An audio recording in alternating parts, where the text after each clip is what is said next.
سيجاره حشيش غيرت مجرى حياتي.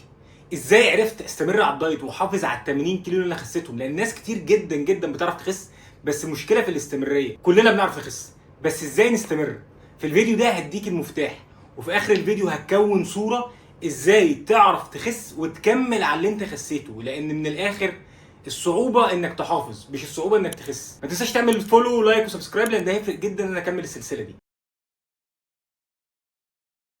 ازاي وسط صعوبات الحياه ووسط التركيبه اللي كلنا بنشوفها صعبه، الا وهي ان احنا بنشتغل بنروح بنيجي، فدايما انتوا بتنظروا نظره للناس الكوتشز او النيوتريشنست او الناس اللي شغاله في المجال ده، ان يا عم ما انت حياتك فاضيه وانت ما قدامكش حاجه غير اللي انت بتعمله ده، فايه المشكله انك تتمرن وتظبط اكلك؟ طيب انا راجل مهندس موقع، ومش بس مهندس موقع، انا مهندس موقع بيسافر بره القاهره.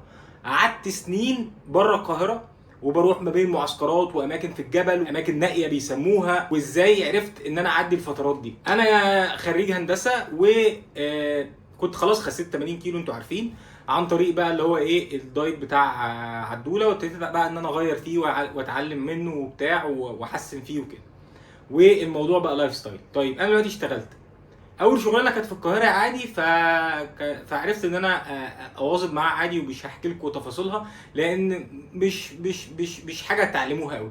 طب ازاي بقى لما سافرت عرفت ان انا اواظب ما بين الشغل وما بين ان انا الحياه الصحيه، خصوصا ان انا حياه قاسيه جدا؟ طيب اول درس كده اتعلمه ان انا وقعت، يعني ان انا الحياه ما ظبطتش معايا بالمسطره، لان انا جالي قرار او جالي ان انا هسافر مكان في بورسعيد، والاكل مش اللي بيتحط لك لازم تاكله، عدد ساعات شغل طويل جدا، نفسيا الموضوع ضغط، فكل الظروف بتأدي انك ما تعرفش تظبط الدنيا، ومش عارف الناس ومش عارف اماكن الجيمات، والدنيا مش ظابطه بشكل ما. وقعدت متخبط بقى، يعني مفيش دايت مفيش تمرين، مزاجي مش حلو ومش عارف ايه بتاع. بس بالرغم من كده خسيت، لان كانت الدنيا مش يعني خسيت عضلات كتير جدا وعلى طول همدان، واتبت جدا في الفتره دي. بقيت ماشي على طول مكسح كده، وبقى تحت عينيا اسود، بقيت تعبان جدا جدا جدا. حاولت ان انا لما اجي القاهره اتمرن، بس مش عارف اظبط روتين، يعني لخبطه ان انت بتقعد 20 او 25 يوم هناك وتنزل هنا 10 ايام. طب هتتمرن هنا ولا طب هتمرن في الاجازه؟ لا اتمرن في الشغل. الدنيا كانت بايظه خالص. قعدت مستمر كده بروح بحاول، اتعرفت على اصحاب بيحبوا الجيم، والموضوع ده فرق معايا جدا هناك. احنا اتقسمنا هناك شلتين، شله بتتمرن وشله بتقعد على القهوه، فانا اندمجت اكتر مع الشله اللي بتروح الجيم. وهي ما كانتش شله، هو كانوا اتنين على مراحل مختلفه. واحد اسمه حسام الحداد، ربنا يمسيه بالخير، كان جيماوي وبتاع، وكنا بنروح الجيم سوا. وبعد كده حسام مشي، فجي واحد اسمه السقا، محمد السقا، ده كان من اكتر الناس الرايقه اللي انا قابلتهم في حياتي. كان يروح يشوي سمك الساعه 11 بالليل و12 بالليل، واحنا عندنا شغل الساعه 5 الصبح. بس كان برضه بيحب الجيم وكان بيزقني، وكنا ايه الى حد ما بنروح الجيم سوا، والاكل ايه يعني ها الدنيا ماشيه فيه شويه. حاولت اقفش روتين، هوب بعد كام شهر، 10 شهور 11 شهر، اطلع على العين السخنه. فين في العين السخنه؟ في مكان كده مستودعات وبتاع ومش عارف ايه وكده. طيب انت تشتغل بالليل، هتشتغل من 6 بالليل ل 6 الصبح، شيفت نايت شيفت. اقرب جيم من المكان اللي انا ساكن فيه 40 كيلو، واجازتي اسبوعين. اكتئاب غير طبيعي في الفتره دي. اصلا انا كنت بمر بظروف مش احسن حاجه، زائد مواعيد النوم اتغيرت، مفيش تمرين، مفيش اكل. قولوني ابتدى يتعب في الفتره دي، اول مره يظهر عليا تعب القولون. كانت يعني ايام اسوأ من اسوأ ايام حياتي. وهنا تسالني السؤال، يعني هل هي كملت كده؟ ما انا قعدت فتره كبيره كده، يعني قعدت فتره كبيره مش عارف انام، مش عارف اصحى، مش عارف اتمرن، مش عارف اظبط اكلي. بهبل في الاكل. الصحيان او انك تفضل سهران طول الليل ده بيجوعك، بيخليك تفكر في اكل مش صحي. ساعات بتتزنق بتاكل اي حاجه قدامك، قاعد في الصحراء، فخلاص انت مش عارف تكوب يعني، فالدنيا بتبقى مش الطف حاجه. وهنا انا بقول لكم يعني ان الحياه بتخبطك، وان انت مش دايما هتعرف تظبط الدنيا بالمسطره، واي حاجه جديده ممكن تخشها ممكن تلخبط لك الدنيا وممكن تلخبط لك روتينك، خصوصا لو شقلبه كبيره قوي كده. يعني مواعيد نوم مختلفه، مفيش جيم، قاعد في صحراء، اجازتك اسبوعي يا دوب يومين هنا وخمس ايام هنا، فالموضوع يعني صعب جدا جدا جدا. وفعلا اكتئبت، يعني فعلا جالي اكتئاب غير طبيعي. انا عايز اقول لكم ان الفتره دي كنت بشوف 5 اشخاص فقط، يعني طول الشغل هم طول الشيفت بتشوف 5 اشخاص، فاهم؟ فانت واحد من ضمن 5، فاللي هو انت جالك كتاب حرفيا، انت مش حاجه. وكنت بنزل اجازه انام ونومي متلخبط ومش عارف اشوف حد، لان كله مفيش حد بينام بالمواعيد دي. فالدنيا باظت خالص بقى، خالص خالص يعني. وفي مرحله الاكتئاب دي بقى قابلت حد هو كان منتظم في شرب الحشيش، وانا انتوا طبعا مش محتاجين اقول لكم ان اللي قدامكم ده عمره ما حط سيجاره عاديه في بقه اصلا، بل بالعكس انا ممكن لو حد ولع سيجاره ما اقعدش جنبه. وانا كنت بقى مكتئب جدا جدا جدا. فايه هو كان عارف، هو مش عايز يضرني يعني، هو كان فاكر ان هو كده في مصلحتي يعني. فايه قام عزم عليا بسجاره حشيش. للحظه فكرت، يعني انتوا متخيلين الاكتئاب كان واصل لفين؟ للحظه فكرت ان انا اخد سيجاره الحشيش وان انا اخرج من القرف اللي انا فيه ده. بس قلت ايه ده احنا هنخيب يعني، انا جاي بقى هبل بقى وانا 26 سنه ولا 27 سنه، مفيش الكلام ده، مستحيل اعمل كده. فاكس. ومسكت نفسي وما ما اخدتش وقمت مشيت. بعديها بشويه بقلب على السوشيال ميديا على الموبايل، لقيت واحد صاحبي اسمه خفاجي كان معايا في الجامعه منزل ستوري ان هو بيتمرن في مكان كده كله نجيله خضراء، زحمه، المكان شكله حلو جدا، اوبن اير، حاجه كده بقى ايه احلى من الجيم جدا.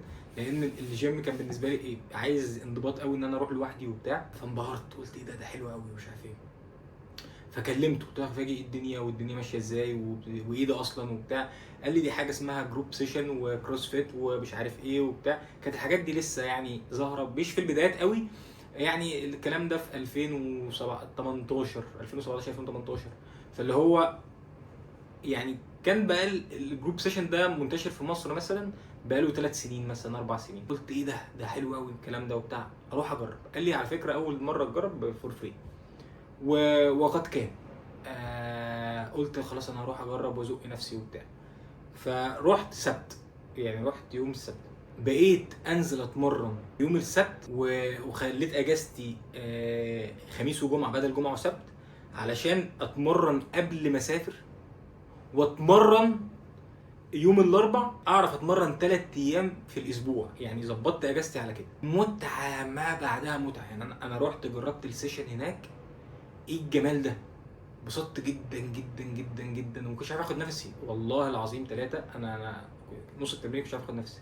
كلهم قالوا لي طبيعي والناس تزقك والكوتشز يزقوك وبتاع. وكان مكان في التجمع كان لذيذ قوي عند جامع الشرطه كده، فكل الناس بتزقك. فانا قلت هو ده يعني، هو ده المكان اللي انا هدوس فيه، هو ده المكان اللي انا هكمل فيه تمرين. فسستمت حياتي عليه.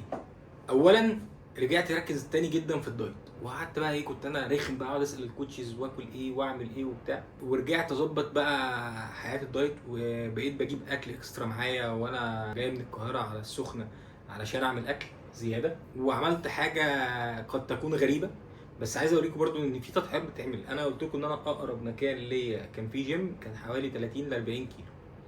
فاخدت القرار ان انا هشترك في الجيم، وكان جيم حلو جدا في اوتيل كان دوسيت تقريبا او والله ما عارف ايه، مش فاكر اوتيل ايه الصراحه، في العين السخنه. بقيت بروح الجيم هناك يومين 3 في الاسبوع، زائد ان انا بروح هنا يومين 3. فبقيت بنزل الجيم خلاص وبقيت بظبط اكلي. حياتي اتغيرت 180 درجه للاحسن. اتبسطت انبساط غير طبيعي. وتعرفت على عبده هناك، كان بيلعب كروسفيت وكان جامد جدا، وكنا بنتمرن سوا وبنتمرن في الجيم. وكانت فترة سعيدة يعني، كانت فترة سعيدة. وسستمت حياتي على ان انا حتى كنت ببقى تحت اللبس بتاع الشغل ببقى لابس لبس التمرين، انزل من العين السخنة على التمرين، وقبل ما اطلع العين السخنه اتمرن واخد دش واطلع على الشغل. لان انا كنت شيفت ليلي، فانا ممكن اروح الشغل الساعه كام؟ الساعه 6 7 بالليل. فكانت فتره آه يعني غيرت حياتي من الاكتئاب لحياه لذيذه. اتبسطت، اتعرفت على ناس كتير، بعدت عن كل الافكار الوحشه. وعرفت ان انا رغم الظروف اللي كلها كانت ملخبطه ان انا هكمل، وان انا هحافظ على اللي انا وصلت له، وان انا هظبط اكلي وهظبط تمريني وكل حاجه هتمشي كويس. بس خدت فتره يعني، خدت فتره في الاول لما كنت في بورسعيد بحاول اظبط الدنيا، وبعد كده هوب اول ما ظبطت الدنيا اتشقلبت تاني. ديبريشن، مواعيد شغل مختلفه. انا نسيت كمان اقول لكم ان انا ظبطت مواعيد نومي في الفتره اللي هي بتاعه السخنه دي. بقيت بقى بحاول ان انا ايه اخطف ساعتين بالليل، لا طب مش عارف ايه، لما انزل القاهره اظبط نومي. انت ما بتبقاش انت، انت ما بتبقاش انت لما روتينك بيتغير، فما تدوس على نفسك قوي. بس المهم انك دايما تحاول ترجع للصح. يعني مهما كانت الدنيا تكلبت عليك والدنيا بتتكالب علينا دايما، انا مش عايز اقول لكم، يعني انا مش بقول لكم ان انا جامد، بس انا بقول لكم ان انا قلت انا مش هضيع كل اللي انا عملته ده، لان انا اتخنت جدا في فتره العين السخنه دي. فانا قلت انا، يعني انا نسيت اقول لكم ان انا اتخنت، يعني انا في بورسعيد ما اتخنتش، بس في السخنه دي الفتره دي اتخنت جدا. فانا قررت ان انا مش هضيع اللي انا عملته، وان انا هدوس حتى لو بقيت بقى اللي هو حاجه غريبه جدا، تلبس لبس التمرين تحت الافرولات، تطلع من التمرين على الشغل، تنزل من الشغل على التمرين. بس انا اتعاملت مع الموضوع ان هي دي حياتي بقى. يعني التأقلم مهم جدا في الدايت. يعني خلينا نختم الحلقه دي ان التأقلم مهم جدا جدا في الدايت. في الحلقات الجايه هقول لكم ازاي عرفت برضو ان انا استمر في الدايت رغم ان الصعوبات كانت اكتر من كده بكتير، في مراحل اكتر من كده بكتير، علشان تبقوا عارفين ازاي لما تخشوا موقف صعب تتعاملوا معاه، وازاي تسامحوا نفسكم ان انتوا وقعتوا، لان طبيعي ان انتوا في وسط الرحله تقعوا. خلينا نقفل الحلقه عن التأقلم، دي حاجه مهمه قوي. وشكرا ان انتوا وصلتوا لحد هنا. سلام.